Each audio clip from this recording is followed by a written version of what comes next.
Okay, and we're going live. How's it going, beautiful people of Instagram? This is Jose Trujillo, world's greatest living artist, coming to you from the art studio. Today is Wednesday, art session Wednesday. So we're gonna do an art session right here. This is going to be an ink wash or sumi ink, however you want to call it. I got some sumi brushes right here, ready to roll. Okay, sumi brushes are very interesting because I have no idea about the how they're made or the thing. I haven't looked into that. I have no real understanding of, like the hair and all of that stuff. All I know is that they're very interesting brushes. I use them for watercolor. I use them for different stuff. And the cool thing about them is that they pick up ink in a very interesting way. They're made for that, right? They're made for that. So I just got this too the other day. Now, this one is, well, of course, right? It's a sumi brush. It's a little larger, brand new. There we go. Let's get it wet.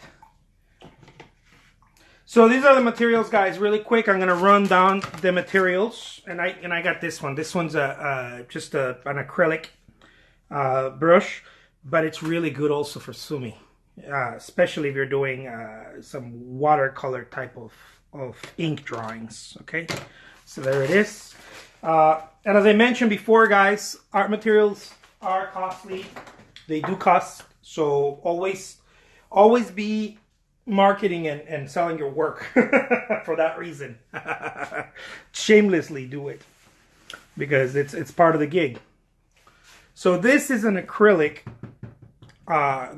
plexiglass that I do some of my sumi drawings or different types of drawings. Okay, so these are the materials. I got some paper ready. Okay, here we go. I got some paper. This measures, I don't know, anywhere around 30 inches or 20, no, about 24 by 18 inches, somewhere around there. This is cold press watercolor paper.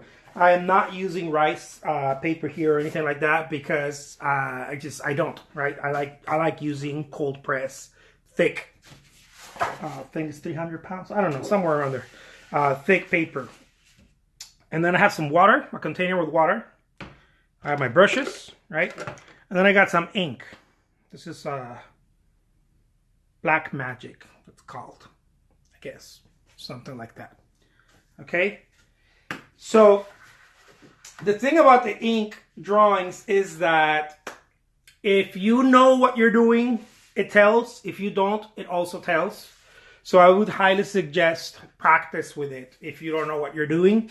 If it's something that you may be wanting to get into, because sumi is a very I'm not even doing sumi, to be honest. It's more like ink wash, but when you're using brushes like this, because it's so direct, because the brush does the job itself. It's so direct. It's not forgiving. It looks like you could do whatever you want, but it is also not forgiving. It's not forgiving. And this is one of the reasons I highly recommend practice with your brushes, because it may feel like see, with this type of painting, you have to push. It's weld, right? You have to push it. Check it out. I collect Trujillo little wristband. Pretty cool, huh? So you push the brush onto the paper. It's not like you're not dabbing it. I'm going to show you right now what I mean by that. So I'm going to take some ink. Okay. Let's see. Let's just go a little harder this time. There you go. Some ink. It dries quick, so you have to be careful. Okay. I got some paper right here, some paper towels. This is a demo. Okay. It's just a little demo. When I do this stuff, I do by the hundreds. I work very quick, and I work at least a few dozen, in a sitting, because this is what it is. It's intuitive work. So you have to allow the brush to do what it's going to do. And if you're not sure with it, I highly recommend also starting with a pencil sketch on it. a loose pencil sketch, and then go with it, right? So here we go. Hope that you guys can see it. Let's see right here. Yeah, you guys can see it. So I'm gonna do a little angel, right? Just to show you guys. There's my head, right?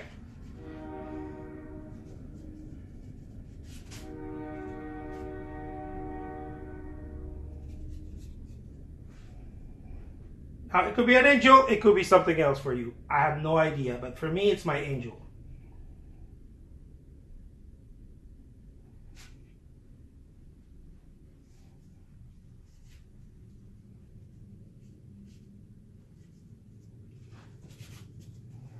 It's very, very unforgiving, whatever you touch, because the brush is really trying to do the job. The brush is the one trying to do the job. You see what I mean? And then I stress on certain areas, right? I stress with the color, with the ink, right?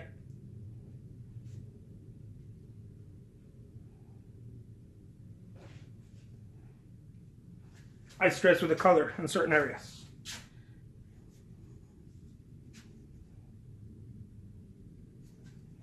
And there's one. Okay, so it's extremely, extremely, extremely, extremely intuitive.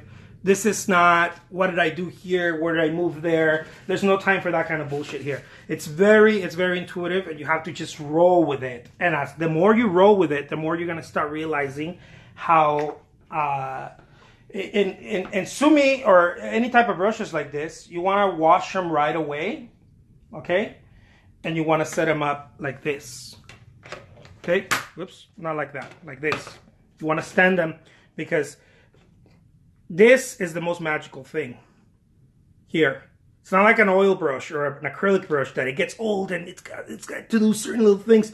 No, this is, as soon as you get it brand new, it starts doing its magic. I don't know if it's the layering, I don't know if it's the hair, whatever the thing is, it does its own thing. It's meant to do that. This is an old tradition, right? Ink washes, ink drawing, painting. It's a very old tradition. It's very zen.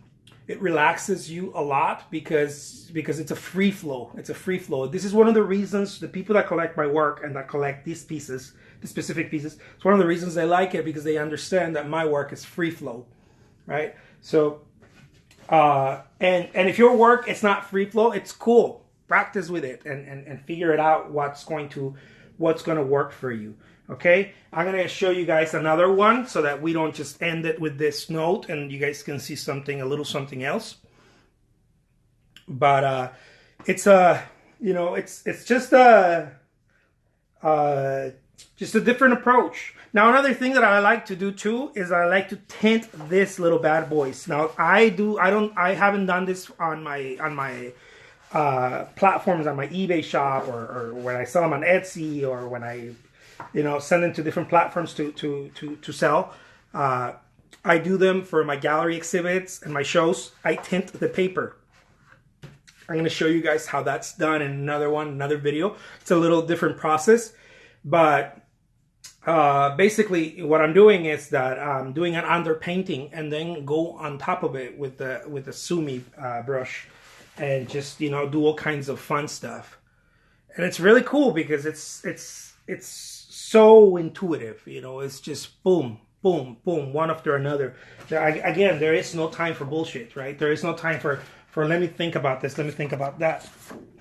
I'm going to use another piece of paper, and right here I'm going to show you guys let's do one of my landscapes since let's do something a little slightly different. Okay, and this is one of my landscapes. See, you only almost touch it once, and it's like welding. Again, it's like when I talk about my there's a sort of a fearless thing. It has to be, because otherwise it won't come out. It's almost like the sumi. It reminds me of the horse, right? It knows if you're scared. Those of you who ride horses, I don't ride horses, but I did when I was a kid, and I remember the cowboys being like, the Mexican cowboys telling me, hey, be careful, because, the horse will be able to tell if you are scared. It's going to know.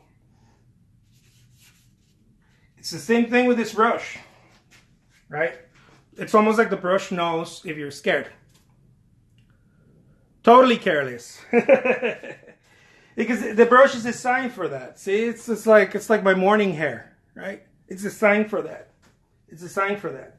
Every little thing that it does, you can't overthink it because it's adding to the je ne sais quoi, you know. And if you want to put more water, you can, right?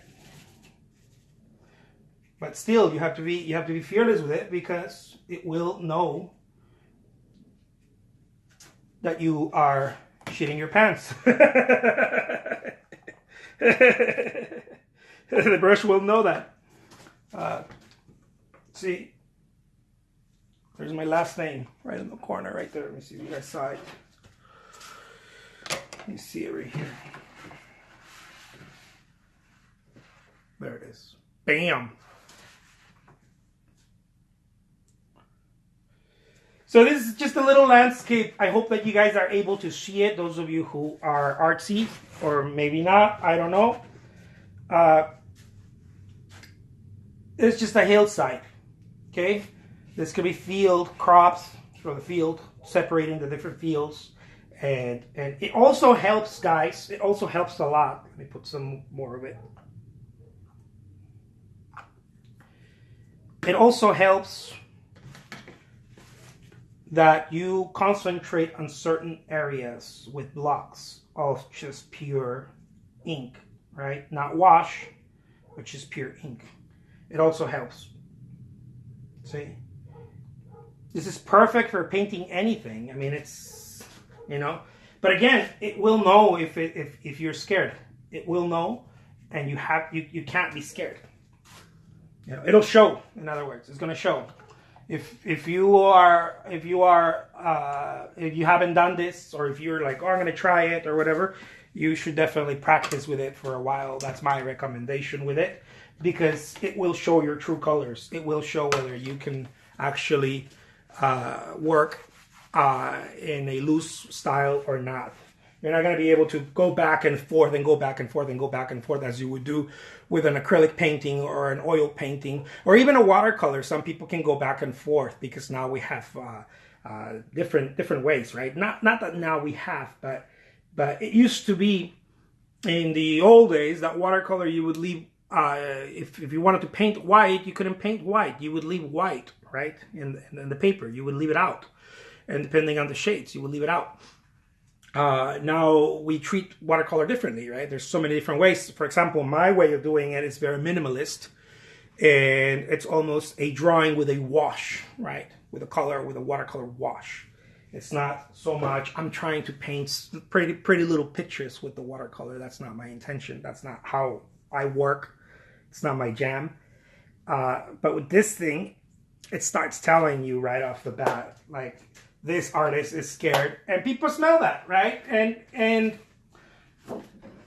your collectors will smell that if you're not ready.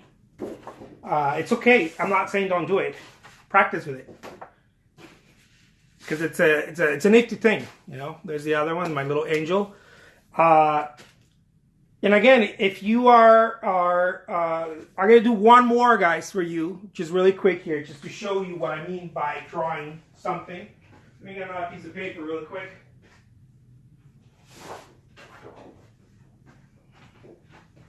And I'm doing some simple themes. That way we can show something here. But gotta get your coffee on too. Let me show you. Let me move this one. This is again just cold press, professional grade watercolor paper. Let me get a piece of pencil, that way I can show you guys what I mean. If I could find a pencil around the studio, I have everything but pencils, I think. Yeah. No, I have one over here. Just a second. Just a second, you guys. I got some little charcoals right here. Some compressed charcoals. Don't use, unless it's your jam, don't use vine charcoal for this kind of stuff. Unless it's your jam. Unless you know what you're doing. I would use graphite or compressed, right? Charcoal. Now, I'm going to do a, yeah, let's do one of my awesomeness sailboats or rowboat or whatever, right? Here we go. So I'm going to do the little drawing first, right? And then we can do some.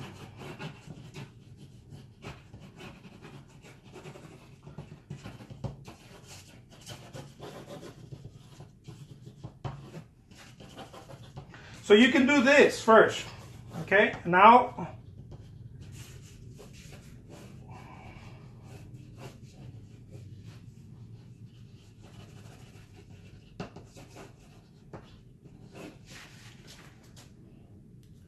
you can do something like this.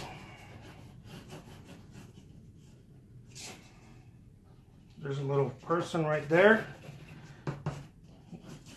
And then there's another boat in the distance. And there's some clouds.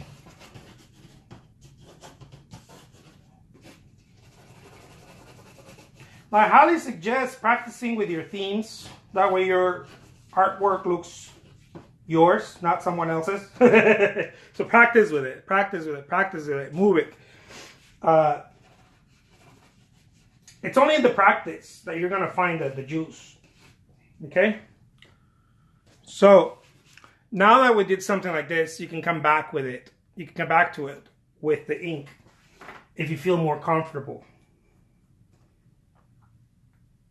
And what's going to start happening, here, let me pour some.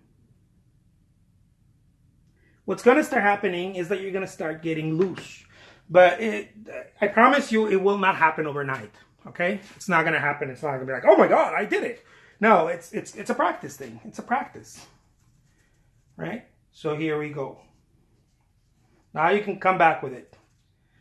And you can be like, oh, okay, I see what this cat was talking about. Right? And more water in the distance probably, right? Because it's fades. And then darker in the foreground, right?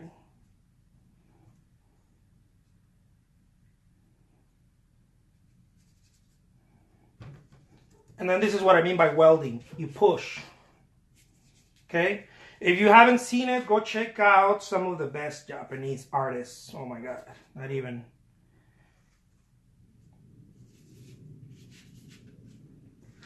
And then you can do something like that, right? And you can play with it. You can play with it. But you get the thing right here. It's about movement, and it will require you to let go, because if you don't, the brush it's going to start saying, "You're scared. Put me down. Don't use me." And people sniff that. You know, people sniff if you are coming from a scared place. People that buy your work and whatnot, they sniff that. I've been in the game quite a bit, where I know that the more mature audience, the more mature buyers, the more mature collectors, you know, they've been around all the museums. They understand. Usually the people paying more, or they understand. They're like, oh, okay, I see what you're doing here. I get it, you know, because they're comparing the ink drawings with all other artists that they've seen, right? They've seen 1,000 Rembrandts. They've seen all of the drawings by Dali. They've seen it all. And when they're ready to find that, believe it or not, in the back of their mind, whether they say that they're looking for, because most people are looking for something fresh, but they're also using their memory, right? Recollecting from what they've seen. And one thread that all of these artists had in common were that they were very fearless. Whether they were doing impressionism, realism, any type of ism, they were very just go for it, right? And that only comes as a result of the constant work. It doesn't come because it's just, whatever. I feel like painting like this today, so it's gonna work. Nope. It's going to practice, right? It's gonna take practice. It's like me waking up one morning and saying, I'm gonna go run 5 miles. Sure, go for it. I haven't had the practice. How the hell am I gonna run 5 miles? Maybe I'll run them once and give up. I don't know. Check out this angel. Oh, it's going to heaven. La, la, la, la, la, la. There it is, guys. Very simple. Very simple stuff, but very cool, very effective. I love this. I love using these brushes. And again, you know, it's one of those things that it just you just got to do. You just got to jump in, and you can't think about it. As most of the stuff that I'm talking about. I found out something really cool. So some people, some of you have been making made my eyes water a little bit out of happiness. Someone made some quotes. They quoted what I say, some of the crazy shit that I say, and someone made a meme. I thought it was pretty cool. I was like, look, oh wow, I'm being quoted now. I say some silly shit every now and then. So someone decided to make a quote of it and then shared it. I thought it was pretty cool. So anyways, guys, here it is. Go for it. Jump on it. Do it. Have fun. And, you know, it's just part of it. It's part of the deal. One more thing.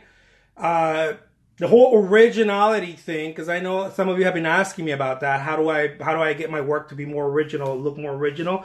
It's not gonna happen until you start digging deep. You have to dig deep, okay? What I mean by that is that you have to make maybe a few thousand of these.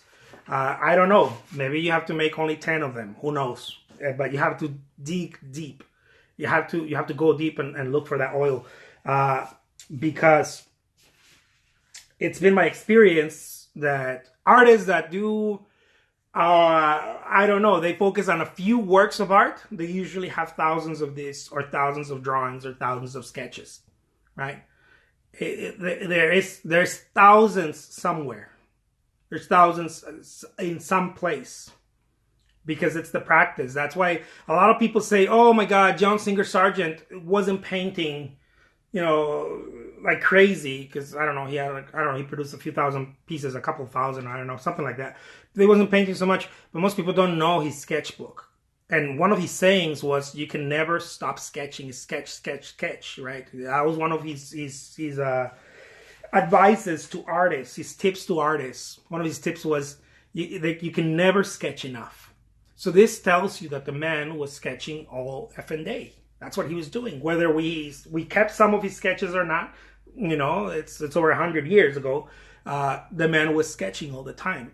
Another person we can think of that only did a handful of paintings, but sketched like crazy, is Da Vinci, right? Da Vinci did that we can control now. That we can be like, oh, okay, we can recognize this. This is Da Vinci, you know. And even then, right, we still can't make up our mind on some of them. But he sketched like crazy, so that's another form of creating artwork. So, anyways, guys, I hope I brought any value to you guys. If you guys are into this stuff and you guys actually want to attend like more in-depth classes where I'm going to walk you right step by step. More detail, better lighting, more than likely better lighting, better detail, and just, you know, a cozier environment, and where you can ask me questions and I'm going to be like on it. The classes are going to be longer. Of course, it's going to be slower. I'm going to talk less. I'm going to talk slower, and I'm going to be answering more questions. I'm going to be doing classes. I'm going to be doing online classes, and I just want to remind you guys of that. Those of you who want to do it, DM me so that I know who's raising their hand, so I can send you a little invite when it's ready. I'm working on the website, and we're going to be doing those, you know, sort of like people that do yoga, and you know, you walk in there, but it's online. So I think it's pretty cool. I think artists need that kind of stuff. I think we need to be sharing power and experiences, because as much as you can share this stuff, guys, it's going to come down to work. I can't share work, you know. I'm not going to be able to share that. I'm not going to be able to say, here, let me do it for you. I can't do that. But what I can do is tell you, look, this is some of the stuff that I do, you know, and this is how I do it. And, you know, just put in the work and make it happen. So I'll leave you guys with that. The name is Jose Trujillo. I am the world's greatest TV artist. It just happens to be that way.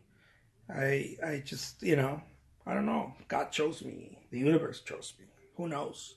I'm the chosen one. Chosen one. So there you guys have it. Adios.